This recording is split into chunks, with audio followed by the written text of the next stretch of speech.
Types of supply. ఈరోజు మనం చెప్పుకోబోతున్నాము types of supply.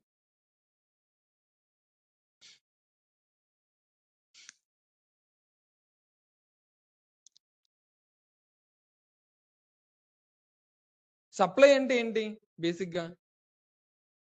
Supply అంటే ఏంటి బేసిక్ గా? Supply is nothing but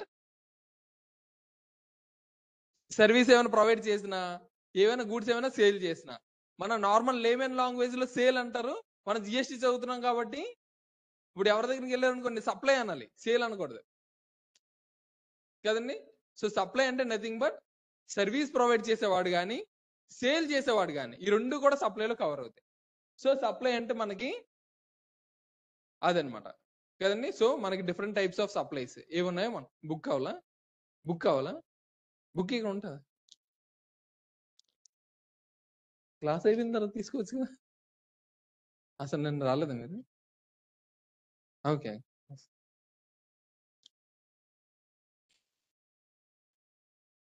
accounts కూడా ఉండొచ్చు.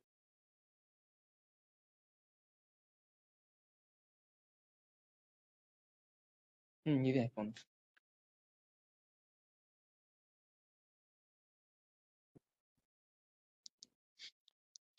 సో దీనిలో చాలా టైప్స్ ఆఫ్ సప్లైస్ ఉంటాయి. So first supply taxable supply.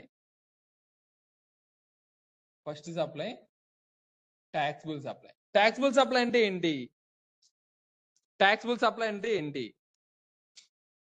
What is taxable supply? ఈ పేర్లోనే ఉంటది మనకన్నీ. మీరు బాగా అబ్జర్వ్ చేస్తే ఈ పేర్లోనే ఉంటాయి. ట్యాక్సిబుల్ సప్లై, ఆ సప్లై ప్రొవైడ్ చేస్తే ట్యాక్స్ మ్యాండేటరీగా కట్టాలి, అదే ట్యాక్సిబుల్ సప్లై కదండి. ట్యాక్సిబుల్ సప్లై అంటే ఏమొస్తాయి? ఎగ్జామ్షన్ లిస్ట్ లో లేనివన్నీ కూడా ట్యాక్సిబుల్ సప్లైలోకి వస్తాయి. మరి ఎగ్జామ్ సప్లై అంటే ఏంటి? ట్యాక్సిబుల్ సప్లైలో మనకి ఏమవుతుందంటే దీని మీద ప్రతి దాని మీద ట్యాక్స్ కట్టాలి.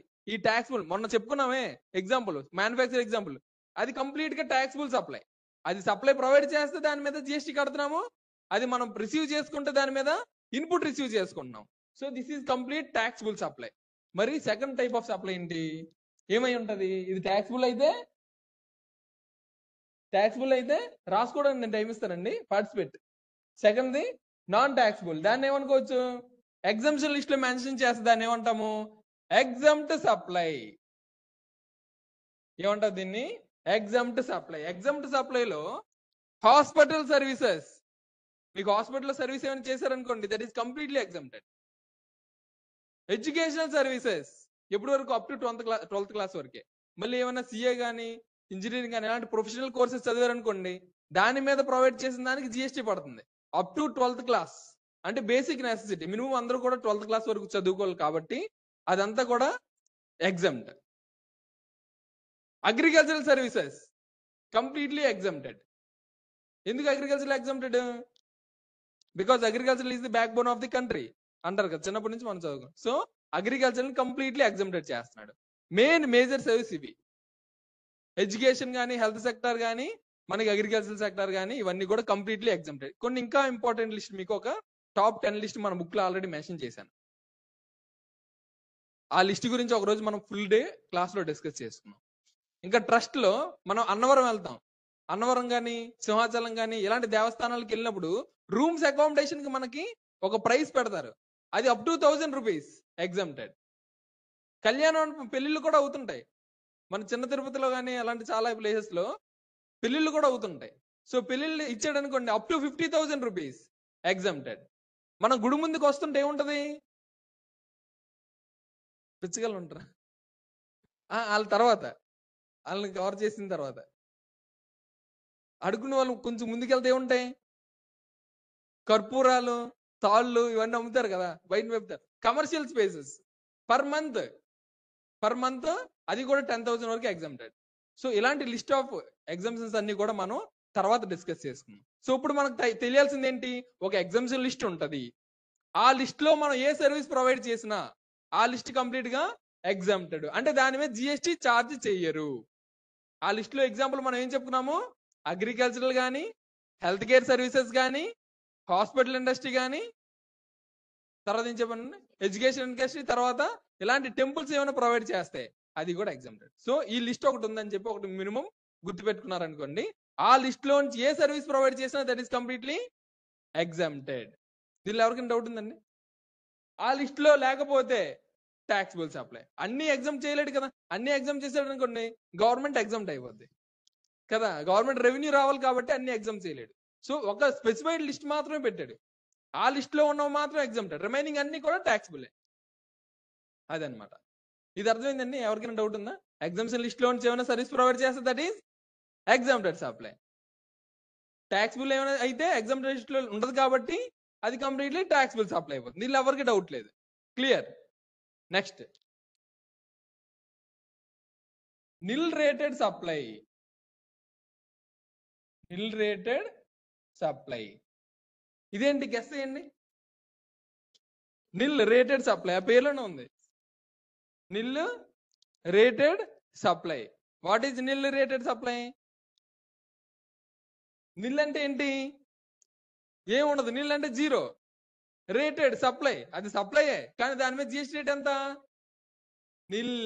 ఎగ్జాంపుల్ సాల్ట్ కానీ కొన్ని ఫుడ్ గ్రెయిన్స్ కి సాల్ట్ కి దాన్ని నిల్ రేటెడ్ లోకి చేర్చాడు అనమాట.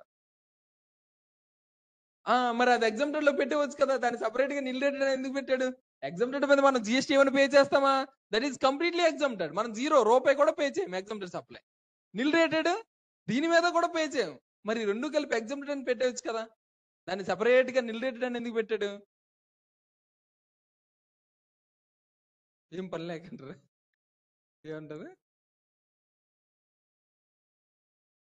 రేపు పొద్దున్న ఏమైనా జిఎస్టీ చార్జ్ చేయొచ్చు, అదొక రీజన్. నిల్ రేటెడ్ నుంచి ట్యాక్సిబుల్ లోకి చేయొచ్చు. ఇప్పుడు డైరెక్ట్ ఎగ్జామ్ట్ లోంచి కూడా డైరెక్ట్ గా ట్యాక్సిబుల్ లోకి తీసుకొని వచ్చేవచ్చు కదా. కానీ ఈ రెండింటికి డిఫరెన్స్ ఏంటంటే, ఈ ఎగ్జామ్ సప్లై ప్రొవైడ్ చేస్తున్నప్పుడు మనం ఈ సప్లై అంటే సేల్ చేయడానికి వేరే వాడి దగ్గర నుంచి పర్చేజ్ చేస్తాం కదా. సేల్ చేయాలంటే మనం వేరే వాడి దగ్గర నుంచి పర్చేజ్ చేయాలి కదా. సో పర్చేజ్ చేసిన ప్రతిసారి మనకి ఏమొస్తుంది? ఇన్పుట్ ట్యాక్స్ క్రెడిట్ వస్తుంది. కానీ ఎగ్జామ్ సప్లైకి రాదు, నిల్ రేటెడ్ సప్లైకి వస్తుంది. అదే దీనికి దానికి డిఫరెన్స్. అర్థమైందండి? సో ఎగ్జామ్టెడ్ సప్లై అంటే దాని మీద జిఎస్టీ జీరో, నిల్ రేటెడ్ అంటే దాని మీద కూడా జీరో. ఈ రెండింటి మీద కూడా ట్యాక్స్ పే చేయని అవసరం లేదు. కానీ ఎగ్జామ్టెడ్ సప్లై అంటే ఎగ్జామ్టెడ్ సేల్ చేస్తున్నప్పుడు, అంటే అగ్రికల్చరల్ సర్వీసెస్ ఏమైనా చేస్తున్నారు అనుకోండి, ఆ సర్వీసెస్ మీరు పంట మొలకెత్తించారు, అవి ఏవో రైస్ కానీ ఏవో ఒక ఉల్లిపాయలో టమాటోలో ఏవో పండించారు, అది సేల్ చేస్తే కంప్లీట్లీ ఎగ్జామ్టెడ్. కానీ పెస్టిసైడ్స్ కొంటారు కదా, పెస్టిసైడ్స్ కంప్లీట్లీ ట్యాక్సిబుల్. పెస్టిసైడ్స్ అంటే ఏంటి? ఎరువుల మీద కొన్నప్పుడు మనకి జిఎస్టీ పడుతుంది. ఎందుకు? అది మ్యానుఫ్యాక్చరింగ్ ఇండస్ట్రీలో తయారవుతుంది, అది కూడా అగ్రికల్చర్ సంబంధించిందే కదా, దాని మీద మళ్ళీ కంప్లీట్ గా ఎగ్జామ్ చేసుకోవచ్చు కదా అని మీరు అనుకోవచ్చు. కానీ ఎందుకు ఎగ్జామ్షన్ అవ్వలేదు? ఎరువులు లేకుండా అది మీరు బాగా పొందాలని చెప్పి అది చేస్తున్నారు. కానీ అక్కడ ఏం చేస్తున్నాడు? మ్యానుఫ్యాక్చరింగ్ చేస్తున్నాడు. ఎవడో కోరమండలో ఉన్నాడు అనుకోండి, ఎరువులన్నీ వాడు తయారు చేస్తాడు. వాడి టర్న్ ఓవర్ 50,000 crores ఉంటది. ఎంత ఉంటది? అంటే 50,000 కోట్లు. వాడు దేని మీద బ్రతుకుతున్నాడు? ఈ ఎరువులు తయారు చేసే కంపెనీ అనమాట వాడిది. ఎగ్జామ్షన్ ఇస్తే రైతుగా వాళ్ళు వీడి ఎందుకు ఎగ్జామ్షన్? అందుకే ఎగ్జామ్షన్ అవ్వలేదు. నా పాయింట్ అర్థమైందండి? సో అందుకే పెస్టిసైడ్స్ కూడా మరి పంటల్లో యూజ్ చేస్తాం కదా, దానికి కూడా ఎగ్జామ్షన్ కావాలి కదా అని అనుకోవచ్చు. కానీ పెస్టిసైడ్స్ తయారు చేసేవాడు అగ్రికల్చరల్ పర్సన్ కాదు, బిజినెస్ మ్యాన్. అందుకే వాడికి ట్యాక్సిబుల్ చేశాడు, అగ్రికల్చరల్ పర్సన్ చేసే సర్వీస్ అన్ని కూడా ఎగ్జామ్ చేశాడు. ఓకేనండి, ఇది క్లియరా? సో ఇదే ఎగ్జాంపుల్. మన ఎగ్జామ్టెడ్ సప్లై అంటే ఏమనుకుంటున్నాము? ఎగ్జామ్టెడ్ సప్లై అంటే అగ్రికల్చరల్ సర్వీసెస్ ప్రొవైడ్ చేస్తే ఎగ్జామ్టెడ్. రైతు సర్వీసెస్ చేసేవి, పంటలు పండించేవి, అవి అమ్మేవి, టమాటాలు ఎప్పుడైనా జిఎస్టీ కట్టారా? ఉల్లిపాయలు ఎప్పుడైనా జిఎస్టీ కట్టారా? These are completely exempted. కానీ ఈ పంటలు పండించడానికి పెస్టిసైడ్స్ ఎంత కొన్నాడు? ఒక 1 lakh వర్త్ ఆఫ్ పెస్టిసైడ్స్ కొన్నాడు అనుకోండి, దాని మీద జిఎస్టీ ఎంత పే చేస్తున్నాడు? 1 lakh వర్త్ ఆఫ్ పెస్టిసైడ్స్ కొన్నాడు, దాని మీద జిఎస్టీ ఎంత పే చేస్తున్నాడు? 18,000 పే చేస్తున్నాడు. సో 18,000 పే చేస్తున్నాడు అంటే ఆ ఇన్పుట్ పర్చేజ్ చేసిన, మన బేసిక్ ఫార్ములా అప్లై చేస్తే పర్చేజ్ చేసిన ప్రతిసారి మనకి ఇన్పుట్ ట్యాక్స్ రేట్ రావాలి. ఈ సిచ్యువేషన్ ఇన్పుట్ ట్యాక్స్ రేట్ వస్తుందా? ఎగ్జామ్ సప్లైలో రాదు. అదే నిల్ రేటెడ్ లో అయితే వస్తుంది. అదే దీనికి దానికి డిఫరెన్స్. అర్థమైందండి? దీనికి అగైనెస్ట్ గా మీరు చేసిన పర్చేజెస్ మీద ఐటీసీ రాదు. దీని మీద పర్చేజ్ మీద ఐటీసీ వస్తుంది. అదే దీనికి ఉన్న డిఫరెన్స్. నిల్ రేట్ అంటే ఎగ్జాంపుల్ ఏమనుకున్నాము? సాల్ట్ కానీ ఫుడ్ గ్రెయిన్స్ కానీ ఇవన్నీ కూడా examples of nil rated supplies. ఈ బేసిక్ డిఫరెన్స్ అందరికి అర్థమైందండి? ష్యూర్. ఎగ్జామ్టెడ్ సప్లై అంటే దాని మీద సర్వీస్ ప్రొవైడ్ చేస్తే దాని మీద రూపాయి కూడా కట్టడం అవసరం లేదు. నిల్ రేటెడ్ సప్లై అంటే ఇది కూడా ఏమైనా సేల్ చేశాడు అనుకోండి, ఒక 10 lakhs సేల్ చేశాడు అనుకోండి, దాని మీద కూడా జిఎస్టీ పే చేయని అవసరం లేదు, దీని మీద పే చేయని అవసరం లేదు. కానీ దీని మీద అయితే ఇన్పుట్ ట్యాక్స్ క్రెడిట్ తీసుకోవడానికి అవ్వదు. దీని మీద ఇన్పుట్ ట్యాక్స్ క్రెడిట్ తీసుకోవడానికి అవుతుంది. ఇక్కడ మీకు డౌట్ రావాలి, ఒకటి మీకు డౌట్ రావాలి. Very good. ఏంటి ఇక్కడ ఎగ్జామ్ సప్లై కదా, ఎగ్జామ్ సప్లై మీద జిఎస్టీ ఏమైనా పే చేయాల్సి వస్తుందా? రాదు. మరి వాడు ఇన్పుట్ ట్యాక్స్ రేట్ తీసుకొని ఏం చేస్తాడు? నిల్ రేటెడ్ అయితే ఇన్పుట్ ట్యాక్స్ రేట్ వస్తుంది కదా, వాడు తీసుకొని ఏం చేస్తాడు? వాడికి ఎలాగా ఎప్పుడు కూడా ఇన్పుట్ పే చేయట్లేదు, జిఎస్టీ పే చేయట్లేదు కదా, వాడి మీద జిఎస్టీ జీరో కదా. నిల్ రేటెడ్ సప్లై మీద వీడు ఎప్పుడు సప్లై చేసినా దీని మీద జిఎస్టీ జీరో.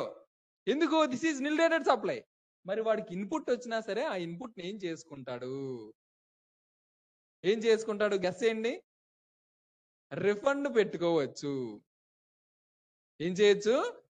వీడు పర్చేజ్ చేసినప్పుడు వీడి డబ్బులు వెళ్తున్నాయి కదా, సో వీడి డబ్బులు అన్నీ ఎక్కడ ఉంటాయి? ఆ క్యాష్ బ్యాక్ లో ఫోన్ పేలో ఉండిపోతాయి. సో ఇప్పుడు మనం ఏం చేసుకోవచ్చు? ఒకేసారి దాన్ని అంతా రిఫండ్ పెట్టేసుకోవచ్చు. అది లాజిక్. అర్థమైందండి? మన డబ్బులు మళ్ళీ వెనక్కి తెప్పించేసుకోవచ్చు. ఇంకొకటి కూడా చేసుకోవచ్చు. ఏంటి? వీడు ఓన్లీ నిల్ రేటెడ్ సప్లై కాకుండా ఇంకొక బిజినెస్ కూడా చేస్తున్నాడు. ఓన్లీ సాల్ట్ ఫుడ్ గ్రెయిన్స్ అమ్మడు. ఏం చేస్తాడు? టీచింగ్ సర్వీసెస్ కూడా ప్రొవైడ్ చేస్తున్నాడు. ఏం చేస్తున్నాడు? Teaching services taxable or not? Professional services taxable or not? Completely taxable. ఏ సమస్య ఏమైనా చేస్తున్నావా? కాదు కదా. కాబట్టి those are completely taxable.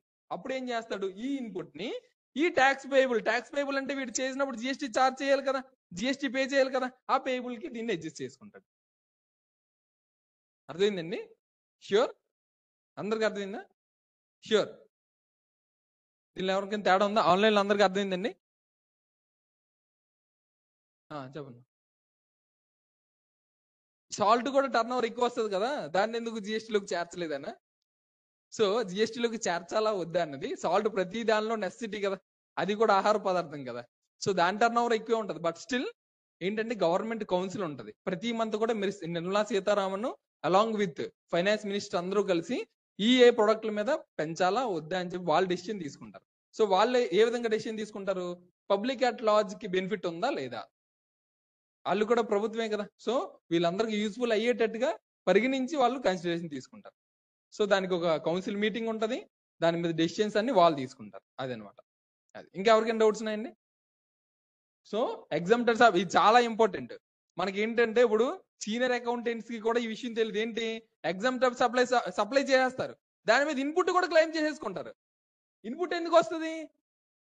Purchase చేశాడు కాబట్టి. ఈ ఎవడైతే ఉన్నాడో ఈ అగ్రికల్చరల్ పర్సన్, వీడికి జిఎస్టీ నెంబర్ కూడా ఉందనుకుందాం. ఎందుకు? వీడు అగ్రికల్చరలే కాకుండా ఒక ట్రాక్టర్ ని రెంట్కి ఇస్తాడు. అగ్రికల్చరల్ పర్సన్ కి రెంట్ ట్రాక్టర్ ఉండడం తప్పేం లేదు కదా. వాడి దగ్గర ఒక 10-20 ట్రాక్టర్స్ ఉన్నాయి. ఎవరి దగ్గర? అగ్రికల్చరల్ పర్సన్ దగ్గర. వీడు ఇప్పుడు 2 పనులు చేస్తున్నాడు. ఒకటి పంట పండిస్తున్నాడు, 2 వీడి దగ్గర ఖాళీగా ఉన్న ట్రాక్టర్స్ ని రెంట్కి ఇస్తున్నాడు. సో ఇక్కడ ఏం జరుగుతుంది? ఖాళీగా ఉన్న ట్రాక్టర్స్ ని ఖాళీగా ఉంచడం ఎందుకని చెప్పి ఆ తెలివైన అగ్రికల్చరల్ పర్సన్ ఏం చేస్తున్నాడు? రెంట్ కి. ట్రావెల్స్ అంటే మరి ట్రావెలింగ్ అంటే ప్యాసింజర్స్ ట్రావెలింగ్ కాదు కదా. సో వేరే అగ్రికల్చరల్ పర్సన్ రెంట్కి ఇచ్చేసాడు. రెంట్కి ఇస్తుంటే ఇప్పుడు ఏమవుతుంది? ఇది ఎగ్జామ్టెడా ట్యాక్స్బుల్లా? ట్రాక్టర్ రెంట్ కోవడం ట్యాక్స్బుల్లా ఎగ్జామ్టెడా? ట్యాక్స్బుల్లా ఎగ్జామ్టెడా? Completely taxable. ట్రాక్టర్ తో వ్యవసాయం చేస్తున్నాడా? ట్రాక్టర్ రెంట్కి ఇస్తున్నాడా? నేనేం చెప్పాను? ఎగ్జామ్టెడ్ లిస్ట్ లో ఏముంటది? అగ్రికల్చరల్ చేస్తే ఎగ్జామ్షన్. మీరేం చేస్తున్నారు? అగ్రికల్చర్ చేయాలి, వ్యాపారం చేస్తున్నారు. ట్రాక్టర్ రెంట్ కూడా అగ్రికల్చరలా? ట్రాక్టర్ రెంట్కి ఇస్తే మనకి అమాంతం అలాగా ఏమైనా పళ్ళు కూరగాయలు ఏమైనా తయారవుతాయా? ఏమో, అగ్రికల్చరల్ కాదు. కాబట్టి అదేంటి? Taxable activity. కాబట్టి ఇప్పుడు నేను ఏం చెప్తున్నాను? ఈ అగ్రికల్చరల్ పర్సన్ కి ఒకవైపు వ్యవసాయం చేస్తున్నాడు, ఒకవైపు రెంటల్ యాక్టివిటీ అంటే ట్యాక్సిబుల్ సర్వీసెస్. అంటే వీడికి ట్యాక్సిబుల్ ఉంది, ఎగ్జామ్టెడ్ ఉంది. సో వీడు ఏం చేయాలి జాగ్రత్తగా, ఈ ఎగ్జామ్టెడ్ సప్లైకి అగైనెస్ట్ గా అప్పుడు రిజిస్ట్రేషన్ తీసుకోవాలా తీసుకోకూడదా? వీడి దగ్గర ఉన్నది ఒక ట్రాక్టర్ కాదు, 100 ట్రాక్టర్లు ఉన్నాయి. 100 నెలకి ఎంత ఉంటుంది ట్రాక్టర్ రెంట్? ఎవరికైనా తెలుసా? ఎగ్జాంపుల్ 50,000 అనుకుందాం. 100 ట్రాక్టర్లు నెలకి 50,000 అంటే ఎంత వస్తుంది అమౌంట్ మంత్లీ? 50 ఇంటూ 100 ఎంత? 5 లక్షలు కాదు, 50 లక్షలు కదా. 50,000 ఇంటూ 100, 50,000కి ఒక 0 పెడితే 5 లక్షలు, 2 సున్నాలు పెడితే 50 లక్షలు. సో నెలకి 50 లక్షలు వస్తుంది. సంవత్సరానికి ఎంత వస్తుంది? 5 12 60, 6 crores టర్న్ ఓవర్ ఉన్నవాడు జిఎస్టీ తీసుకోవాలా వద్దా? మన లిమిట్ ఎంత? 20 lakhs. దీని గురించి కూడా నేను చెప్తాను. 20 lakhs లిమిట్. సో వీడు జిఎస్టీ నెంబర్ రిజిస్ట్రేషన్ మ్యాండేటరీ గా తీసుకోవాలి. First point. దేనికి తీసుకున్నాడు? ట్రాక్టర్ సర్వీసెస్ ప్రొవైడ్ చేస్తున్నాడు కాబట్టి ఆ సర్వీసెస్ మీద జిఎస్టీ పే చేయాలి కాబట్టి తీసుకున్నాడు. పాయింట్ నెంబర్ 2, ఇదే రైతు ఇంకొకటి ఏం చేస్తున్నాడు? అగ్రికల్చరల్ కూడా చేస్తున్నాడు. అగ్రికల్చరల్ ట్యాక్సిబుల్ ఎగ్జామ్టా? Completely exempted. అయితే అగ్రికల్చర్ ఎగ్జామ్ చేసినప్పుడు పెస్టిసైడ్స్ కొన్నాడు. ఎంత? ఒక 50,000 వర్త్ ఆఫ్ పెస్టిసైడ్స్. ట్యాక్సిబుల్ ఎగ్జామ్టా? ట్యాక్స్ పడుతుంది కదా. సో 50,000 ఇంటూ 18% అంటే ఎంత? 5 18 60, 6 లక్షలు. పర్చేజ్ చేసిన ప్రతిసారి మరి ఇన్పుట్ వస్తుంది కదా, వీడికి జిఎస్టీ నెంబర్ కూడా ఉంది కదా. అంటే వీడు ఏం చేస్తాడు? ఆడు పెస్టిసైడ్స్ కొన్నప్పుడు ఆ జిఎస్టీ నెంబర్ కూడా ఇచ్చేస్తే ఆటోమేటిక్ గా ఏమైపోద్ది? ఆ ఇన్పుట్ కూడా వీడి పాకెట్ లోకి వచ్చేస్తుంది. ఎవడి పాకెట్ లోకి? అగ్రికల్చరల్ పర్సన్ పాకెట్ లో. చెప్పిన పాయింట్ అర్థమైందండి క్లియర్ గా? వీడు ఎగ్జామ్టెడ్ ఉన్నాడు, ట్యాక్సిబుల్ ఉన్నాడు. సో ఈ ఎగ్జామ్టెడ్ సర్వీసెస్ ప్రొవైడ్ చేస్తున్నప్పుడు పెస్టిసైడ్స్ కొంటున్నాడు కాబట్టి దాని మీద ఇన్పుట్ కూడా వచ్చేస్తుంది. కానీ ఆ ఇన్పుట్ ఎలిజిబుల్లా?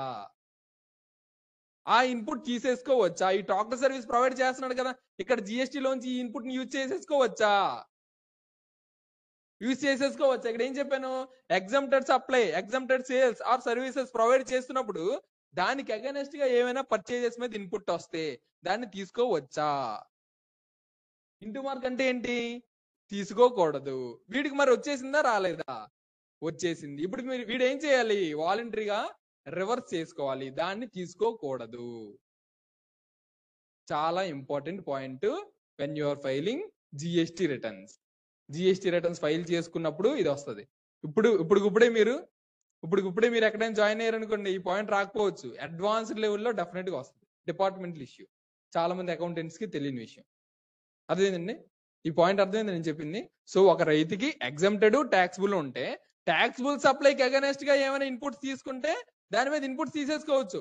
కానీ ఎగ్జామ్టెడ్ సప్లైకి అగైనెస్ట్ గా ఏమైనా పర్చేజ్ చేస్తే దాని మీద ఇన్పుట్ తీసుకోవడానికి వీలు లేదు. ఒకవేళ మీరు తీసుకుంటే ఏం జరుగుతుంది?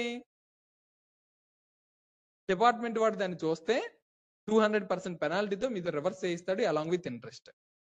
అర్థమైందండి? 50,000 ఇంకో 50,000 యాడ్ చేసి దాని మీద ఇంట్రెస్ట్ కూడా యాడ్ చేసి మీతో కట్టించేస్తారు. సో అలా జరగకుండా ఉండాలంటే మనం ఏం చేయాలి? దాని మీద అగైనెస్ట్ గా మనం ఇన్పుట్ ట్యాక్స్ రేటు తీసుకోకూడదు. దేనికి అగైనెస్ట్ గా? ఎగ్జామ్టెడ్ సప్లైకి అగైనెస్ట్ గా. ఎగ్జామ్టెడ్ సప్లై ప్రొవైడ్ చేస్తున్నాం అంటే దానికి ఏమైనా పర్చేజ్ కూడా తీసుకుంటూ ఉండాలి కదా. ప్రొవైడ్ చేస్తున్నాం అంటే, సర్వీస్ చేస్తున్నాం అంటే దానికి ఏమైనా ఎవరి దగ్గర నుంచి తీసుకుంటేనే కదా చేస్తాము. అది తీసుకున్నప్పుడు, ఆ పర్చేజ్ చేస్తున్నప్పుడు ఆ ఇన్పుట్ ట్యాక్స్ రేటు తీసుకొని కావద్దు. అర్థమైందండి point? Can I move for next point? Next పాయింట్కి వెళ్ళిపోవచ్చా? ఆన్లైన్ ఎవరికైనా డౌట్ ఉంది దీని మీద? నెక్స్ట్ పాయింట్ మూవ్ అయిపోవచ్చా? ష్యూర్? మీకు అర్థం కాలేదా? ఇప్పుడే వచ్చారు కదా. సో ఏమంటే, ఇప్పుడు ఎగ్జామ్టెడ్ సప్లై ప్రొవైడ్ చేస్తున్నారు అనుకోండి, అగ్రికల్చర్ సర్వీస్ ఎగ్జామ్టెడ్, దాని మీద జిఎస్టీ కట్టనవసరం అవసరం లేదు. అదొక బెనిఫిట్ ఇచ్చాడు. ఆ బెనిఫిట్ ఇచ్చాడు అంటే ఇంకొక బెనిఫిట్ తీసేస్తున్నాడు. ఏంటి? ఫస్ట్ రోజు మనం చెప్పుకున్నాం కదా, పర్చేజ్ చేసినప్పుడు ఇన్పుట్ ట్యాక్స్ రేట్ తీసుకోవచ్చు, లైబిలిటీ అడ్జస్ట్ చేసుకోవచ్చు మీ పేమెంట్ అగైనెస్ట్ గా అని చెప్పుకున్నాం కదా. సో ఆ బెనిఫిట్ ఉండదు. ఎందుకు? ఒకే మనిషికి 2 బెనిఫిట్లు ఇవ్వడం గవర్నమెంట్కి ఇష్టం ఉండదు. మీరు సేల్ మీద జిఎస్టీ పే చేయని అవసరం లేదు అని చెప్పినప్పుడు మీరు పర్చేజ్ చేసినప్పుడు ఇన్పుట్ కూడా తీసుకోకూడదు. That's it. అదే పాయింట్. కానీ నిల్ రేటెడ్ గా అయితే ఇస్తున్నాడు. బికాస్ నిల్ రేటెడ్ లో ఏమో ఉంటాయి? ఫుడ్ గ్రెయిన్స్, సాల్ట్ లాంటి నెసెసిటీ ఐటమ్స్ ఉంటాయి కాబట్టి దానికి కన్సిడర్ చేస్తున్నాడు. సో ఈ నిల్ రేటెడ్ సప్లై లాంటివి ఈ సాల్ట్ కానీ ఫుడ్ గ్రెయిన్స్ కానీ సప్లై చేస్తున్నప్పుడు దానికి అగైనెస్ట్ గా ఇన్పుట్ కూడా తీసుకోవచ్చు. ఇప్పుడు అర్థమైందండి, దట్స్ ఇట్. ఆన్లైన్ లో కూడా అర్థమైపోయింది కదండి. ఎవరికైనా డౌట్స్ ఉన్నాయా? ఎవరికి డౌట్ లేకపోతే నెక్స్ట్ చాలా ఇంపార్టెంట్, నాన్ ట్యాక్సిబుల్ సప్లై. ఏంటండి అది? నాన్ ట్యాక్సిబుల్ సప్లై అంటే ఏంటి? What is called non taxable supply? Non taxable supply again దాని మీద చెప్పండి, చూడండి, దీన్ని చూస్తుంటే ఏం అర్థం అవుతుందా? నాన్ ట్యాక్సిబుల్, ట్యాక్సిబుల్ కాదు అంటే దాని మీద జిఎస్టీ ఉండదు, దీని మీద జిఎస్టీ లేదు, దీని మీద జిఎస్టీ లేదు, దీని మీద జిఎస్టీ లేదు. అన్ని కలిపి ఒక దగ్గర పెట్టేవచ్చు కదా, కానీ పెట్టడు. This is Indian law. Non taxable supply. మీకు తెలిసిన ఒక జిఎస్టీ పడలేని 2-3 ఐటమ్స్ చెప్పండి. ఏదండి? జిఎస్టీ పడలేని 2-3 ఐటమ్స్ ఎవరికీ పడవు. ఇండియాలో ఎవరికి కొన్ని ప్రొడక్ట్స్ మీద పడవు. 5 ప్రొడక్ట్స్ ఉన్నాయి మనకి. ఎవరైనా చెప్పగలరా? 5 products on which GST is not liable. ఇప్పుడు మొన్న మిల్క్ దాని మీద కూడా పెంచాడండి జిఎస్టీ. ఏంటి తెలుసా? మీరు పెట్రోల్ కొట్టించుకుంటున్నారా? పెట్రోల్ మీద ఎప్పుడైనా జిఎస్టీ వేసాడా? ఎప్పుడైనా వేసాడా? పెట్రోల్ మీద జిఎస్టీ లేదు. డీజిల్ ఎప్పుడైనా కొట్టించారా? కార్కి, ఆటోకి కొట్టించారా? దాని మీద జిఎస్టీ లేదు. చెప్తాను, ఆ పాయింట్కి వస్తాను. పెట్రోల్ డీజిల్ మీద జిఎస్టీ ఉంటుందా? మనం జిఎస్టీ గురించి మాట్లాడుతున్నాం. వ్యాట్ అయిపోయింది, దాని పని అయిపోయింది. సో జిఎస్టీ మీద, సారీ, పెట్రోల్ మీద డీజిల్ మీద ఎప్పుడైనా జిఎస్టీ చూసారా? మీరు పెట్రోల్ కొట్టించినప్పుడు ఒకసారి మీకు బిల్ ఇస్తాడు కదా, దాని మీద చూడండి, దాని మీద జిఎస్టీ ఉండదు. అండ్ ఇంకొకటి, పెట్రోల్ డీజిల్ తో పాటు ఇలాంటి లైన్ ఐటమే ఎయిర్ క్రాఫ్ట్ కి యూజ్ చేసి, దానిలో ఏమి యూజ్ చేస్తారు? ఎగురుతుంది కదా, దానిలో కూడా ఏదో ఒకటి యూజ్ చేయాలి కదా. వైట్ పెట్రోల్ ఏం యూజ్ చేస్తారు? ఏవియేషన్ టర్బైన్ ఫ్యూయల్ అంటారు దాన్ని. ఏమంటారండి? అది కూడా ఫ్యూయలే, కానీ పెట్రోల్ కాదు, డీజిల్ కాదు. పెట్రోల్ వేసారనుకోండి, ఆ లైన్ లోనే మధ్యలో ఆగిపోద్ది. సో దానికి కొంచెం ప్రాసెస్ చేసి ఆ ఐటమ్ చేస్తారు. సో దాన్ని ఏమంటారు? Aviation turbine fuel. దాని మీద కూడా జిఎస్టీ లేదు. ఒకసారి చెప్పండి, పెట్రోల్ మీద లేదు, diesel, aviation turbine fuel. And 4వది చెప్పగలరా? మనకు బాగా తెలుసు, ఏదండి? గ్యాస్. వంట గ్యాస్ మీద జిఎస్టీ పడుతుంది. ఒకసారి గ్యాస్ ఏజెన్సీ దగ్గరికి వెళ్తే మీకు ఛార్జ్ చేస్తాడు, కానీ న్యాచురల్ గ్యాస్ మీద జిఎస్టీ ఉండదు. మరి న్యాచురల్ గ్యాస్ అంటే ఏంటి? అది వంట గ్యాస్ కాదు. న్యాచురల్ గ్యాస్ అంటే ఏంటి తెలుసా? Natural gas which is used to produce electricity. ఎలక్ట్రిసిటీని ప్రొడ్యూస్ చేయడానికి మనకు యూజ్ చేసే గ్యాస్ న్యాచురల్ గ్యాస్. ఇదండి న్యాచురల్ గ్యాస్. దేనికి యూజ్ చేస్తారు? ఎలక్ట్రిసిటీ ప్రొడ్యూస్ గా. ఐఓసిఎల్ ఉందా? ఐఓసిఎల్ దేనికి? ఇదే పని చేస్తాయి. ఐఓసిఎల్ తర్వాత మెయిన్ పిఎస్యూస్ చాలా ఉంటాయి. సో ఇది న్యాచురల్ గ్యాస్ మీద అవి బ్రతుకుతుంటాయి, అవే ప్రొడ్యూస్ చేసి సప్లై చేస్తుంటాయి. మెయిన్ పర్పస్ ఏంటి? ఎలక్ట్రిసిటీ జనరేషన్ కి. దీనికి మీథేన్ గ్యాస్ కి కొంచెం డిఫరెన్స్ ఉంటుంది. మీథేన్ అంటే వంట గ్యాస్. వంట gas completely chargeable. Natural gas అంటే ఎలక్ట్రిసిటీని ప్రొడ్యూస్ చేయడానికి యూజ్ చేసేదని గుర్తుపెట్టుకోండి. అది. సో దాని మీద జిఎస్టీ లేదు. 4 ప్రొడక్ట్స్ వచ్చాయి ఇప్పుడు నాన్ ట్యాక్సిబుల్ లో: petrol, diesel, aviation turbine fuel, natural gas. And last one ఏంటో తెలుసా? మనకు బాగా కనెక్ట్ అయ్యేది ఏంటో తెలుసా?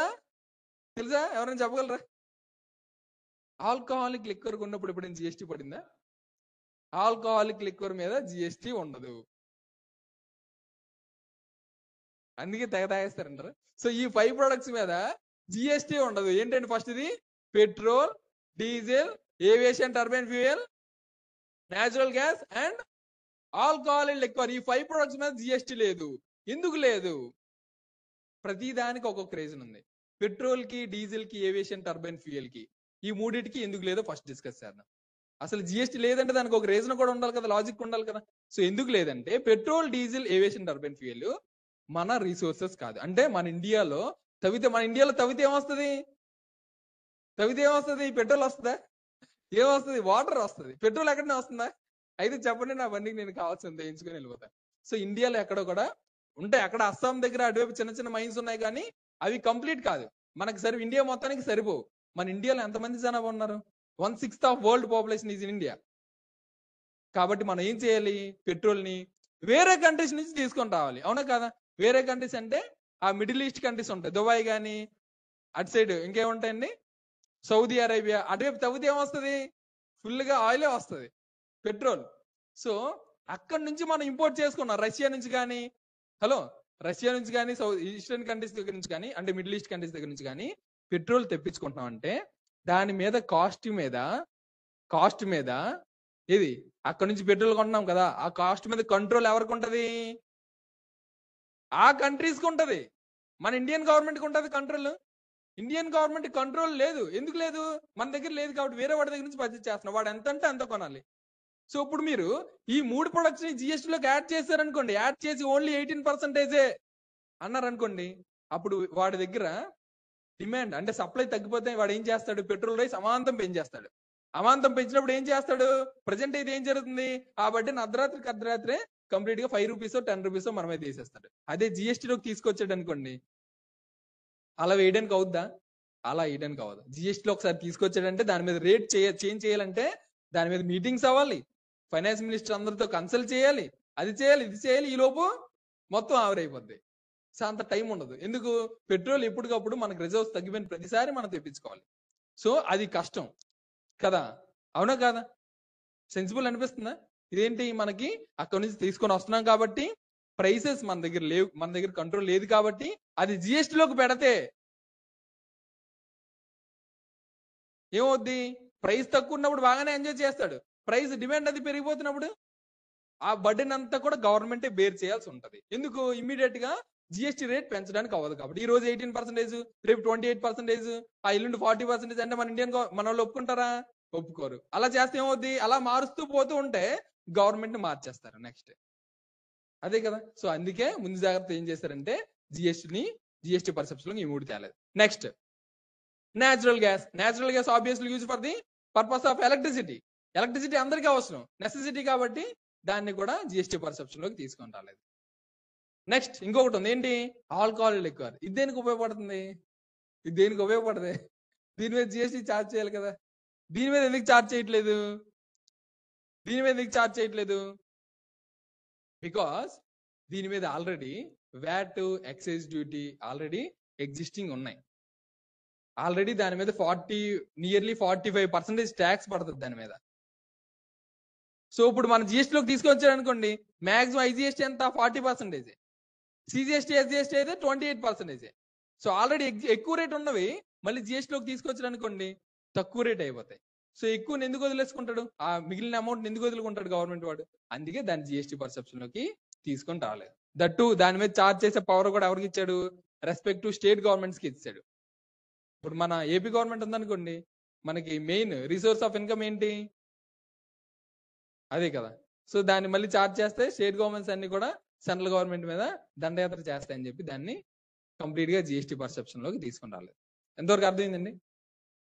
This is non taxable supply. Non taxable వచ్చే ఐటమ్స్ ఏంటి, petrol, diesel, aviation turbine fuel, తర్వాత నేచురల్ గ్యాస్, లాస్ట్ లోది ఆల్కహాలిక్ లిక్కర్. ఓకేనండి, వీళ్ళు ఎవరికైనా డౌట్ ఉందా, ఇంతవరకు ఎవరికైనా డౌట్ ఉందా? ఎవరికి డౌట్ లేదు, ష్యూర్. నెక్స్ట్ ఐటమ్కి వెళ్ళిపోదాం. రాసుకోవడం టైం ఇస్తాను. అర్థమైపోయిందండి, ఇక్కడ వరకు అర్థమైందా? ష్యూర్ అందరికి? ఆన్లైన్లో ఎవరికి డౌట్స్ రావట్లేదా? డౌట్స్ రాకపోతే నెక్స్ట్ పాయింట్కి వెళ్ళిపోదాం. Next point number 5, zero rated supply. ఏంటండి ఇది, జీరో రేటెడ్ సప్లై అంటే ఏంటి? అగైన్ జీరో రేటెడ్, అగైన్ దీని మీద ట్యాక్స్ ఎంత ఉంటది, జీరో. దీని మీద జీరో రేటెడ్ సప్లై మీద కూడా ట్యాక్స్ ఎంత, జీరో. ఈ జీరో రేటెడ్ సప్లైలు ఏమొస్తాయి, జీరో రేటెడ్ సప్లైస్ ఏమొస్తాయి అంటే సప్లై టు సెజ్ కానీ వేరే కంట్రీస్ కి ఎక్స్పోర్ట్స్ కానీ చేస్తే దాన్ని ఏమంటాము, జీరో రేటెడ్ సప్లై అంటాము. జీరో రేటెడ్ సప్లై అంటే ఏంటి, సప్లై టు సెజ్ అంటే ఏంటి, స్పెషల్ ఎకనామిక్ జోన్. ఎక్కడ ఉంటది అది, ఎక్కడ ఉంటది, ఎక్కడైనా ఉందా? మనకి అచ్యుతాపురం సజ్జ ఉంది, ఇక్కడ ఐటీ రిషికొండ సజ్జ ఉంది కదా. సో ఈ సజ్జకి సప్లై చేస్తే దాని మీద కంప్లీట్లీ జిఎస్టీ ఉండదు. సజ్జికి కానీ వేరే కంట్రీస్కి ఎక్స్పోర్ట్ చేస్తే దాని మీద జిఎస్టీ ఉండదు. ఎక్స్పోర్ట్ నేను ఆల్రెడీ చెప్పాను ఎక్స్పోర్ట్స్ గురించి. ఏం చెప్పాను? ఎక్స్పోర్ట్స్ వేరే కంట్రీకి ఎక్స్పోర్ట్ చేస్తే ఏమవుతుంది? వేరే కంట్రీకి ఎక్స్పోర్ట్ చేస్తుంటే ఆ కంట్రీ కరెన్సీ మనకు వస్తుంది అని చెప్పుకున్నాం. ఆ కంట్రీ కరెన్సీ మనకు వస్తే ఏమవుద్ది? ఆ కంట్రీ మీద మనకి కంట్రోల్ వస్తుంది. వేరే వాళ్ళ కరెన్సీ మన దగ్గర ఎంత ఎక్కువ ఉంటే అంత కంట్రోల్ మనకు వస్తుంది. కాబట్టి గవర్నమెంట్ వాడు ఏం చేస్తాడు? ఎక్స్పోర్ట్స్ ని ప్రమోట్ చేస్తాడు. అందుకే ఆ ప్రమోట్ చేసే భాగంలోనే ఏం చేశాడు?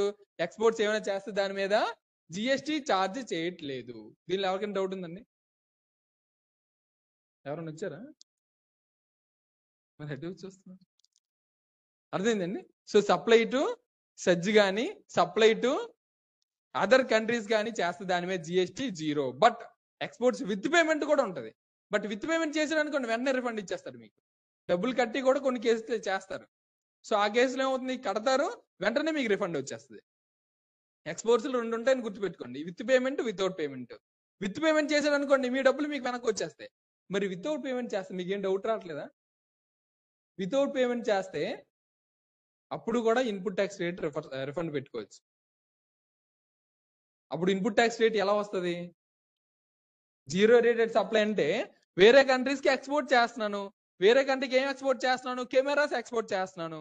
ఈ కెమెరాని ఎక్స్పోర్ట్ చేస్తుంటే దాని మీద జిఎస్టీ ఏమైనా పే చేయాలా? పే చేయని అవసరం లేదు. ఎందుకు పే చేయని అవసరం లేదు? Because it is an export. కాబట్టి వేరే కంట్రీకి కెమెరాస్ ని ఎక్స్పోర్ట్ చేస్తున్నాను కాబట్టి దాని మీద జిఎస్టీ పే చేయని అవసరం లేదు. క్లారిటీ. అయితే పే చేయని అవసరం లేనప్పుడు ఇంకొక బెనిఫిట్ కూడా ఇచ్చాడు. ఈ కెమెరాస్ తయారు చేయడానికి ఈ కెమెరా ఎక్స్పోర్ట్ చేస్తున్నాడంటే కెమెరా ఎలా వస్తుంది?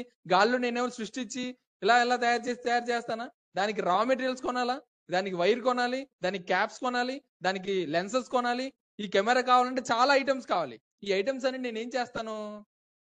పర్చేజ్ చేస్తాను. సో పర్చేజ్ చేస్తానంటే నా దగ్గర ఏం చేస్తాను? ఏముంటది? ఇన్పుట్ ట్యాక్స్ రేట్ ఉంటుంది. సో ఆ ఇన్పుట్ ట్యాక్స్ క్రెడిట్ ని కూడా మీరు రిఫండ్ పెట్టుకోవచ్చు. ఇది ఒక ఎక్స్ట్రా బెనిఫిట్. ఎందుకు ఇన్ని బెనిఫిట్లు ఇస్తున్నాడు మీకు? ఎక్స్పోర్ట్ చేస్తుంటే వేరే కంట్రీ కరెన్సీ మీకు వస్తుంది.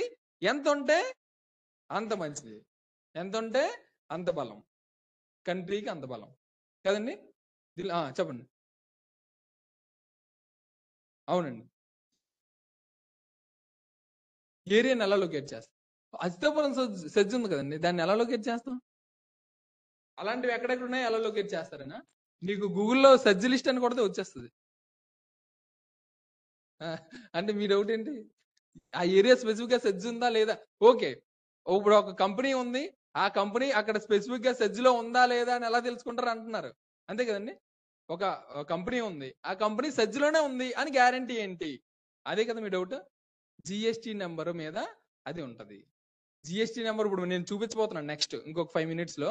ఆ సెర్చ్ బై ట్యాక్స్ పేర్ అని కొట్టుకొట్టాం అనుకోండి, ఆడు సెర్చ్ సప్లయర్ అని ఉంటది అక్కడ. సో మీకు పోర్టల్ ఆటోమేటిక్ గా పిక్ చేసేసుకుంటది. ఆ ఆప్షన్ పోర్టల్ ఉంటుంది, అలా మీకు పిక్ అయిపోద్ది. అదండి. సో ఇంకెవరికైనా డౌట్స్ ఉన్నాయా? ష్యూర్, ఎవరికి లేవు. నెక్స్ట్ దానికి వెళ్ళిపోవచ్చా? నెక్స్ట్ చాలా సింపుల్. ఇంటర్ స్టేట్ సప్లై అంటే ఏంటి? ఇంటర్ స్టేట్ సప్లై అంటే ఏంటి? ఇంటర్ స్టేట్ సప్లై అంటే ఏంటండి? Hello, inter state supply 2 states మీద జరిగితే దాన్ని ఇంటర్ స్టేట్ సప్లై అంటే అనుకున్నాం కదా.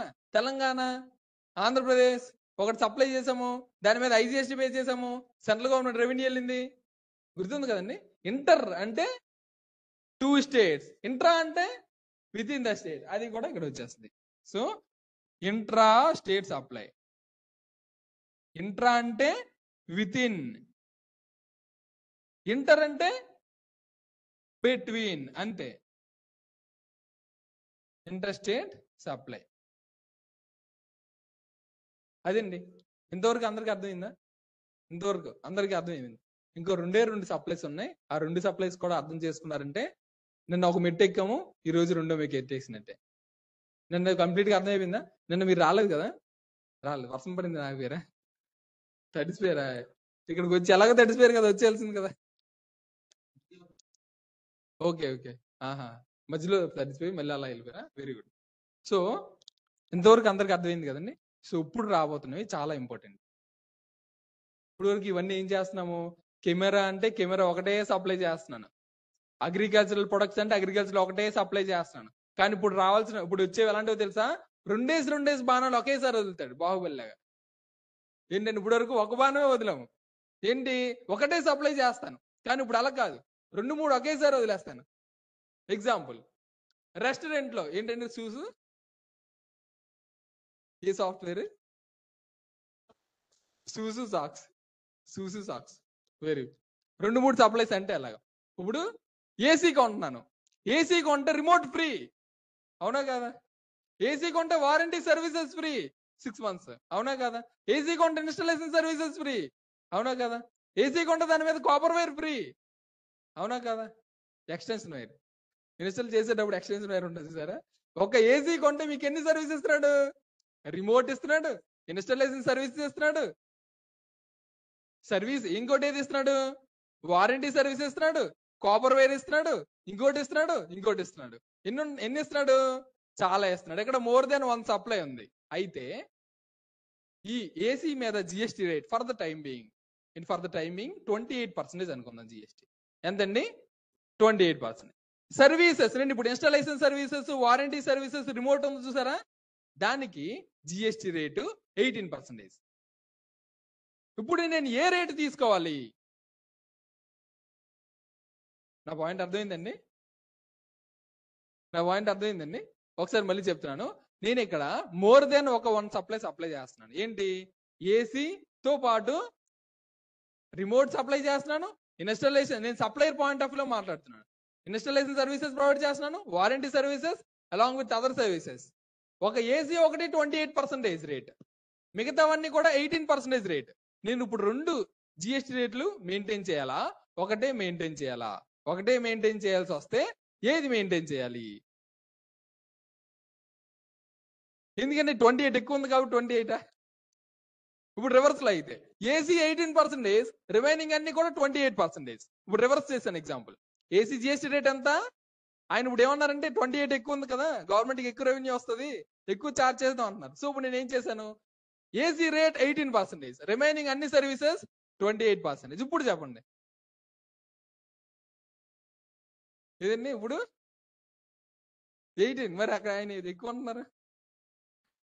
సో ఇక్కడ మనం చూసుకోవాలనిపిస్తుంది, మిగతా అన్ని కూడా ancillary service. Very good. So very good, అదే లాజిక్, మెయిన్ లాజిక్ అయితే అదే.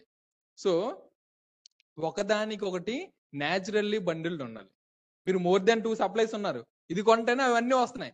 ఇదే ఎగ్జాంపుల్ నేను ఇంకొకటి చెప్తాను. ఒక టెడ్డీ బేర్ కొంటున్నాను, మన ఫిబ్రవరి మంత్ వచ్చింది, బాగా ఫేమస్ మనకేంటి, చాక్లెట్లు, ఫ్లవర్స్, తర్వాత ఇంకొకటి ఏదో ఉంటది, ఏంటి, డ్రై ఫ్రూట్స్, దాంతో పాటు ఇచ్చుకోవడానికి బాగుంటుంది అని చెప్పి, అవునా కదా? సో నేను ఏం చేస్తానంటే, నేను ఒక సెల్లర్ని, సో నేను ఏం చేస్తానంటే టెడ్డీ బేర్ కొంటే chocolates free along with dry fruits. నేను ఇక్కడ 3 ప్రొడక్ట్స్ ఇస్తున్నాను at a single price. Dry fruits ఇస్తున్నాను, చాక్లెట్స్ ఇస్తున్నాను, టెడ్డీ బేర్ ఇస్తున్నాను. 3 డిఫరెంట్ ప్రొడక్ట్స్ ఉన్నాయి.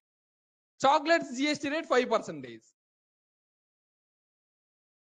Teddy bear GST rate 18%, dry fruits GST rate 28%. ఇప్పుడు 3% ఉన్నాయి. ఒకటి కొంటే 3 ఫ్రీగా వచ్చాయి. మోర్ దెన్ 1 సప్లై ఉందా లేదా ఈ కేసులో కూడా? More than 1 supply. ఇప్పుడు ఏ జిఎస్టీ రేట్ తీసుకోవాలి? టెడ్డీ బేర్ జిఎస్టీ రేట్ తీసుకోవాలి. ఎందుకు? మెయిన్ అదే కదా, అది కొంటనే వస్తుందా? సో ఇది తెలుసుకోవాలంటే మనం 2 తెలుసుకోవాలి, composite supply and mixed supply అని 2 సప్లైస్ తెలుసుకోవాలి. ఇది తెలుసుకుంటే మనకు ఇప్పుడు క్వశ్చన్ ఆన్సర్ దొరికేస్తుంది. ఏంటంటే కాంపోజిట్ సప్లై అంటే ఏంటంటే ఫస్ట్ ఏంటి కాంపోజిట్ సప్లై. కాంపోజిట్ అంటే తెలుగు మీనింగ్ ఏంటి? కాంబినేషన్. అది కూడా ఇంగ్లీషే కదండి. Composite supply, combination. కాంపోజిట్ అంటే మిశ్రమ కదా, అంటే మోర్ దెన్ 1 అని చెప్పి. సో కాంపోజిట్ లో మోర్ దెన్ 1 సప్లైస్ చేసినప్పుడు కాంపోజిట్ సప్లైస్ మీద ప్రిన్సిపల్ సప్లై ఏదైతే ఉందో జిఎస్టీ రేట్ ఆ రేట్ తీసుకోమంటున్నాడు. ఏ రేట్ తీసుకోమంటున్నాడు?